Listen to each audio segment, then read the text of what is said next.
Transforming your life through hypnotherapy has never been easier. With the help of your host, Julie from coachinghypnosis.net, and these power-packed minisodes, you're sure to find yourself engaging in more positive behaviors around both your physical and mental health. Here's your host, Julie.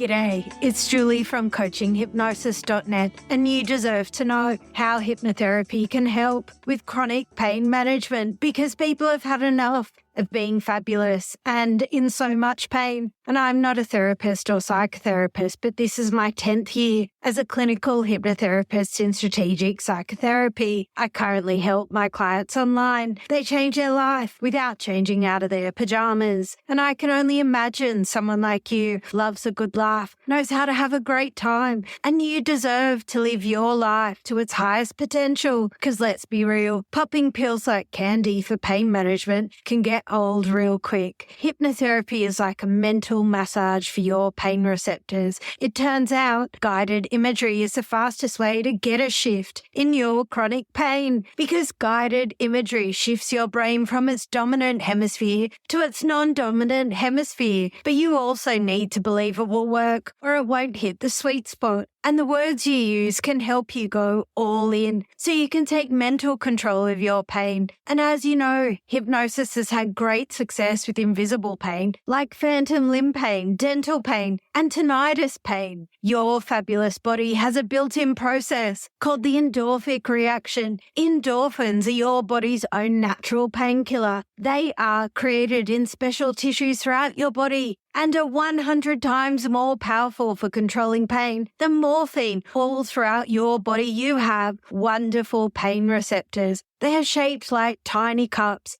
If a pain chemical flows through these cups, it's like pouring acid on an open wound. You feel instant pain. Morphine and endorphins are shaped like tiny balls. They're exactly the right size to fit into your pain receptor cups. When they slide into a cup, no pain chemicals can get in. Thus, you feel no pain. If you can imagine for a moment, you can create loving, healing energy that fills and coats all of your pain receptor cups. Relax now and let your natural endorphins do their work. To quote the famous hypnotist Dave Ellman, hypnosis is a state of mind which a critical faculty of the human is bypassed and selective thinking is established. Critical faculty is that part which passes judgment, distinguishes between concepts like hot and cold, sweet, sour, large, small, dark, light. If we can bypass this faculty in a way, you no longer distinguish hot from cold, sweet and sour. We can substitute selective thinking for conventional judgment making. And the easiest way to bypass critical faculty is to say to yourself something like,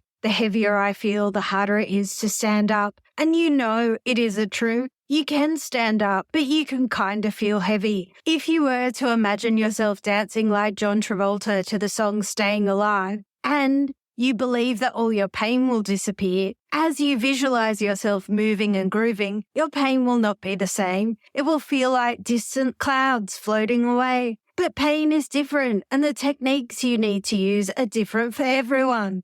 And it reminds me of a story when Michael Yapko decided to learn hypnosis because for him, it was life-changing. The volunteer for the demonstration didn't only describe she was in chronic pain, she looked like she was in chronic pain. The hypnotist said something like, imagine all the pain in your body turns into a blue, thick liquid and it pours out of your big toe into a huge puddle on the floor. And instantly the woman's posture changed. All of the fine wrinkles of her pain left her face. She looked 10 years younger. Michael Yapko saw the results with his own eyes and decided to study hypnosis. But as you know, pain is different for everyone, and it reminds me of the Stockholm Syndrome. When hostages become dependent on a hostage taker for basic needs, they can fall in love with their captor. And about a month ago, I was reading a brutal article about a Ukrainian guy who was kidnapped and held hostage by Russia. The guy from Ukraine was a family man. He was preparing for his girlfriend and children to flee to the next town because the Russians were getting closer. He needed to get a few more supplies before his family could flee.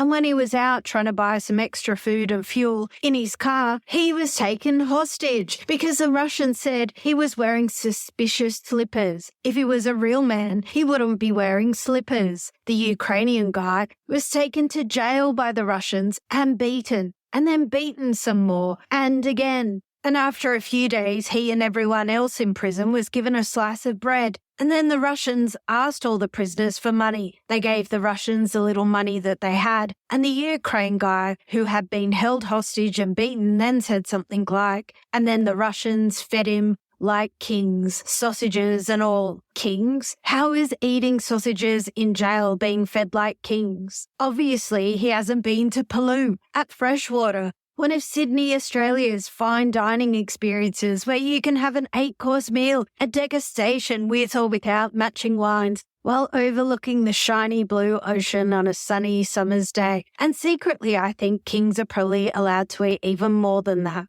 But sausages in jail, eating like kings? Obviously, he hasn't tried my chicken Kiev or my nan's potato bake or my mum's lasagna. The story got worse. The Ukraine guy was held in jail for months, and when he was finally set free, he went back to the jail because he had no documents to prove who he was or how to get back to Ukraine. He couldn't figure out how to get home. He finally gets home to his family, and his girlfriend says something to him like, "I can't be with you anymore because you are mentally unstable." Ouch.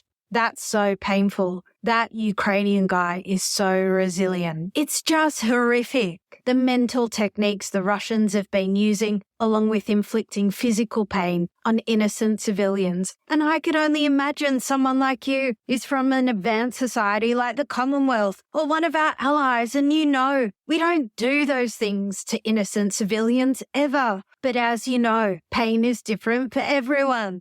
And when you are in a state of hypnosis, you can slow down your breathing, reduce your heart rate, blood pressure. So it makes sense. You can go on and influence other parts of your body. The words you use matter, and you deserve to know you have a choice. You can guide your body and mind on the road to freedom, and you deserve to achieve your goals. Often when clients feel stuck, they feel they have no choice. They literally cannot see any choices other than the ones that are unsatisfactory, ones which are painful. Hypnotists that are trained in NLP can help you enhance your self-talk to something more therapeutic. And as you know, when you're in pain, it's hard to think clearly. It's hard to concentrate or find the right words to use. But hypnotherapy can help you become a personal trainer of your pain management. A hypnotist can check you're not distorting, deleting, or generalizing the things you might be telling yourself. It's normal to distort, delete, and generalize, but you can end up a prisoner of your own words without realizing. Here's a distortion example. I just know I'll be living in this much pain for the rest of my life. If they're that good at mind reading, do they also know the winning lotto numbers? A deletion example. The pain's all over my body. Really? Are you also feeling the pain in the ends of your eyelashes? Generalization example. My chair did this to me. The chair did what to this client? I had no idea chairs could do things. Hypnotherapy can help you reduce pain perception,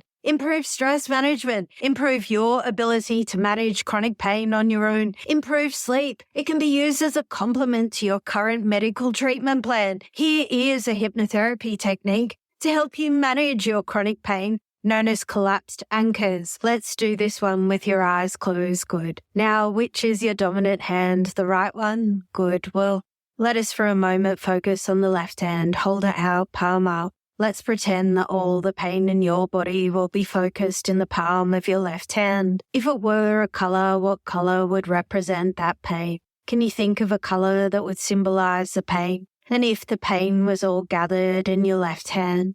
Good. Now make it a color. And now can you imagine a sound that might go with that pain? Is there a sound that somewhat might symbolize that pain? I don't know if it will be a crackling sound of fire or what the pain would look like a crackling flame. Now let that flame, if it is red and crackling, continue to remain in your left hand. Allow the left hand, palm up, to rest on your lap. Now think of what it would feel like if all the pain was to suddenly disappear from your body. Think of how wonderful you would feel. Now, if you were to focus all of your imagination and create a color that would best symbolize the thing that would take all your pain away, what would completely erase and distinguish your pain? Like, I don't know, the color of the sky, like a pure blue ice. And if it were to have a sound, what would it sound like? Like a musical note or a hum. Now, if you were to look at something, what would it look like? Like an ice cube or something else. Now, let us turn your thoughts back to your left hand for a moment. There, all your pain had come together as a red crackling flame, and in your right hand, a cube of ice with a resonant sound like a song of an angel, a song of healing, peace, and freedom from pain. Now, as the ice grows cooler, the color deeper, the sound more intense, it's almost as if the ice were vibrating with a new life of its own, and the song becomes louder, more beautiful, more powerful. The ice swells and grows and gathers an incredible amount of cool blue energy. It almost seems hungry for the heat. It's reaching across the space between your hands, trying to tug the flame towards itself. The flame dances and flickers, the ice grows even more powerful, and now you bring the hands slowly together. The right hand waits until it reaches the left and turns over, palm down, and rests into the left palm, freezing the red flame until it becomes blue. The crackling sound is drowned beneath a clear blue note. The heat vanishes beneath the icy pressure, and the pain flame is not only extinguished, it's frozen and merges into the song of clear blue ice. Perfect. Now that you've completed the rituals, you can take a deep breath in, open your eyes, and welcome back. So what if you thought about hypnotherapy and chronic pain management differently? And what if you didn't? The choice is yours.